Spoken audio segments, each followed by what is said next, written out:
Imagine a map of Britain where every kingdom has fallen to the Viking invaders, and only one small foggy corner of marshland remains to hold the line for the English people. This is the year 878, and the dream of England is on the verge of total extinction. The Great Heathen Army, a massive coalition of Norse warriors, has swept across the landscape like a relentless tidal wave, systematically crushing the once mighty kingdoms of Northumbria, East Anglia, and Mercia. Only Wessex remains standing, and its king, Alfred, is a man who was never truly destined to lead. As the youngest of 5 brothers, he was a sickly scholar in a world that demanded brutal warriors. Yet, when the Vikings launched a devastating surprise winter attack on his royal palace at Chippenham, Alfred didn't surrender. He was forced into the treacherous swamps of Athelney, hiding in the reeds with a handful of loyal followers. It was here, amidst the mud and the biting cold, that the very identity of a nation was forged in fire and desperation. There is a famous legend from this time where Alfred, disguised as a commoner, was asked to watch a peasant woman's cakes. He was so consumed by the weight of his collapsing kingdom that he let them burn. While it's a simple story, it represents a king whose mind was entirely focused on the survival of his race. Alfred didn't just hide in those marshes, he organized a resistance that seemed impossible.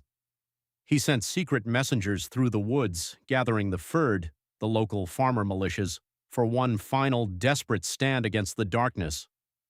At the Battle of Edington, the shield wall of Wessex met the Viking axe in a clash of steel that decided the fate of a language, a culture, and a global future.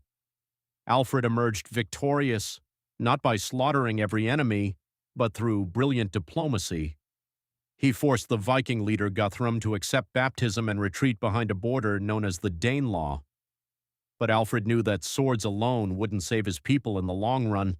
He began a revolutionary transformation of society. He designed a network of fortified towns called burhs, strategically placed so that no Englishman was more than 20 miles from a place of safety. He founded the first English navy, realizing that the island's defense began at sea. Most importantly, Alfred believed that a nation was built on the strength of its mind. He personally translated Latin texts into the common tongue, ensuring that the English language wasn't just a dialect of peasants, but a language of law, literature, and power.